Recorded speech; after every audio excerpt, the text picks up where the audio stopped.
আমরা একটা বেশ চ্যালেঞ্জের মুখে আছি এই ইন্ডাস্ট্রিতে।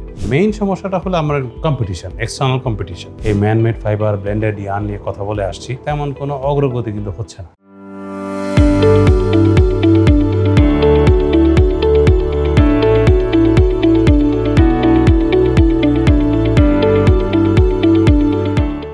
বাংলাদেশের স্পিনিং ইন্ডাস্ট্রি আমরা যেহেতু কুরবানি গ্রুপ হিসেবে আপনার স্পিনিং ইন্ডাস্ট্রি একদম প্রথম শুরু থেকেই বলতে পারেন আছি, 80 দশকের শুরু থেকে আছে। তো সেই হিসেবে আপনার আমাদের এক্সপিরিয়েন্স হলো প্রথম দিকে তো আমরা পুরোপুরি কটন বেসড লোকাল মার্কেটের উপর ডিপেন্ডেন্ট ছিলাম এবং তখন স্পিনিং ইন্ডাস্ট্রিটা এইভাবেই গ্রো করেছিল।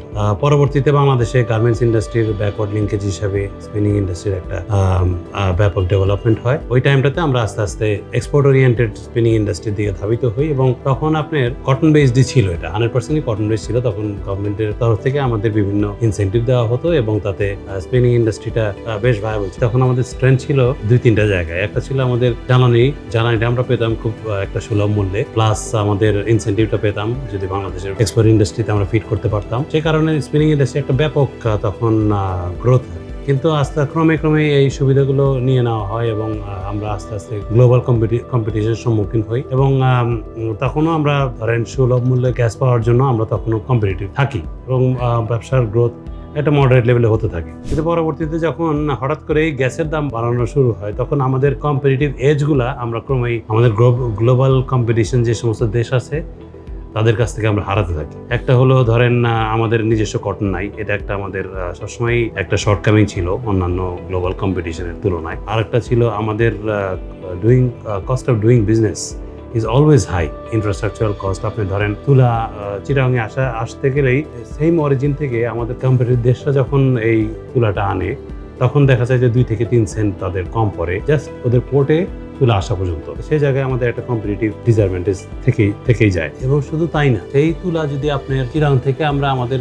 মিল পর্যন্ত আনি সেই কস্টটা কিন্তু তুলনামূলকভাবে আমাদের সব কম্পিটিশনের চেয়ে বেশি। এই সমস্ত কারণে ওই জায়গাগুলোতে আমাদের দুর্বলতা সবসময় ছিল এবং এখনো আছে। যে সুবিধাগুলো আমাদের ছিল, যেটা সুলভ মূল্যে গ্যাস এবং আপনার ইনসেন্টিভ, সেগুলো কিন্তু আমাদের কাছ থেকে এখন আর পুরোটাই নিয়ে নেওয়া হয়েছে, এখন ওগুলো নাই। কাজে আমরা খুব একটা স্ট্রং চ্যালেঞ্জের ভিতরে পড়ছি এবং দেখা যাচ্ছে দেখেছেন গত কয়েকদিন আগে আমাদের বিটিএম এর থেকেও আমাদের প্রেসিডেন্ট এবং অন্যান্য সব মেম্বাররাই এটা জানিয়েছেন যে গত বছর কিন্তু আমাদের প্রচুর সুতা ইম্পোর্ট হয়েছে, যেখানে আমাদের নিজস্ব ক্যাপাসিটি আইডল ছিল এবং আমরা সুতা প্রোডাকশন দিতে পারিনি বিভিন্ন কারণে। সেটা গ্যাসের অপ্রতুলতার কারণে বা তুলা না আনতে পারার কারণে, তুলার ইম্পোর্ট না করতে পারার কারণে, এই সমস্ত কারণ। স্বভাবতই আমরা একটা বেশ চ্যালেঞ্জের মুখে আছি এই ইন্ডাস্ট্রিতে। সেক্ষেত্রে আমরা যদি ধরেন ম্যানমেড ইন্ডাস্ট্রির দিকে যাই, ম্যানমেড ফাইবারের দিকে যাই, ম্যানমেড ফাইবার আনলেও কিন্তু আমাদের ওই ডলারের চ্যালেঞ্জ বলেন আর সাপ্লাই চেনের চ্যালেঞ্জ বলেন, সেগুলো কিন্তু থাকে। তো সেগুলো আমাদের কিন্তু কম্পিটিশন করতে হবে। সুতরাং ব্যাকওয়ার্ড লিঙ্কেজ, যেটা আমাদের জন্য খুবই জরুরি আমাদের এই টেক্সটাইল সেক্টরকে ভায়াবল রাখার জন্য, পাশাপাশি আমাদের লিড টাইম কমানোর জন্য আমাদের ব্যাকওয়ার্ড লিঙ্কেজ ইন্ডাস্ট্রি খুবই জরুরি। সেটাকে বাঁচিয়ে রাখতে হলে আমাদের আসলে সুলভ মূল্যে যে জ্বালানি পেতাম সেটা ঠিক রাখা এবং অন্যান্য যে সমস্ত সমস্যাগুলো আছে, স্পেশালি ব্যাংকিং খাতের সমস্যাগুলো এবং অন টাইম এলসি করতে পারা, আমাদের সাপ্লাই চেইন ইস্যুগত, আমাদের লজিস্টিক্যাল যে সমস্ত সমস্যাগুলো আছে সেগুলো যদি আমরা সলভ না করি তাহলে আমাদের সমস্যা থেকেই যাবে। এবং কিছু পাশাপাশি বলি, কম্পিটিশন, পার্শ্ববর্তী দেশের মধ্যে যে সমস্ত অসম কম্পিটিশন আমরা ফেস করি এবং লোকাল ইন্ডাস্ট্রির ক্ষেত্রে চোরাচালানির মাধ্যমে যে সমস্ত সুতা আমাদের আসে বাংলাদেশে, সেটাও আমাদের ব্যবসায় ব্যাহত সৃষ্টি করে। এই জায়গাগুলোতে গভর্নমেন্ট যদি একটু নজর দেয় এবং আমাদেরকে সিকিউর করে তাহলে আমাদের ব্যাকওয়ার্ড ইন্ডাস্ট্রিটা টিকে যায় এবং ফরওয়ার্ড ইন্ডাস্ট্রিগুলো গ্রোথে সহায়ক ভূমিকা পালন করতে পারে। না, ম্যানমেড ফাইবার ইন্ডাস্ট্রি আপনার ধরেন ম্যানমেড ফাইবারের 2-3 রকম আছে। একটা হলো ব্লেন্ডে যদি আমরা যাই, যে কটনের সাথে কটন বা ধরেন ন্যাচারাল ফাইবারের কোনো সাথে আপনার ম্যানমেড ফাইবারের মিক্সের মাধ্যমে ব্লেন্ডগুলো হয়ে থাকে। তো সেই ক্ষেত্রে আমাদের যে সমস্ত ইনভেস্টমেন্ট বাংলাদেশের হয়ে গেছে সেখানেই আমরা স্লাইট মডিফিকেশনের মাধ্যমে করতে পারি। আবার ধরেন 100% যদি ম্যানমেডে যায়, তখন ধরেন যদি এটা এক্সট্রুশনের মাধ্যমে আপনার টেক্সটাইল ইয়ার্ন হয় তাহলে আবার নতুন প্রসেস, সেখানে ইনভেস্টমেন্ট নতুন হবে। তো সেখানে আপনার ইনভেস্টমেন্ট জনিত যে সমস্ত ব্যাপার স্যাপার, সেখানে খুব একটা যে আমাদের প্রতিকূলতা আছে বা ইনএফিসিয়েন্সি, আমি সেটা বলবো না।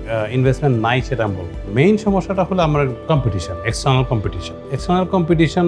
অনেক ক্ষেত্রে দেখা যায় যে আমাদের অনেক কম্পিটিশন, স্পেশালি আমরা যদি নাম ধরে চায়নার কথাই বলি, ম্যানমেড ফাইবারের ক্ষেত্রে সেখান থেকেই আমাদের ম্যাক্সিমাম তুলা সুতাগুলো আসে। সেখানে কিন্তু আপনি যে সমস্ত প্রাইস আমরা কম্পিটিশনে ফেস করি, তাদের দেশে মনে করেন তাদের একটা ইকোনমি অফ স্কেল অ্যাচিভমেন্টের ফলে তারা একটা প্রাইস লেভেলে চলে আসছে, যেটা বাংলাদেশের একটা নতুন স্পিনার বা একটা নতুন প্রডিউসারের পক্ষে কম্পিটিশন করে টিকে থাকা প্রায় অসম্ভব। তো সেই ক্ষেত্রে আপনার কিছু গভর্নমেন্টের সহায়তা প্রয়োজন হয়, এবং প্রথম থেকে বলে আসছি কটনের ক্ষেত্রে বিগত সরকারের আমলে আমরা আর্লি 90s এর দিকে আমরা যেরকম একটা ইনসেন্টিভ পেয়েছিলাম, যার জন্য আমাদের স্পিনিং ইন্ডাস্ট্রিটা গ্রো করেছিল কটনের ক্ষেত্রে। সেই ধরনের কোনো যদি সহায়তা গভর্নমেন্টের কাছে পাওয়া যায় তাহলে আমরা এখানে গ্রো করতে পারবো, কারণ এটা আসলে অসম কম্পিটিশন। গ্লোবাল কম্পিটিশনের সাথে যদি কম্পেয়ার করি, এটা অসম কম্পিটিশন।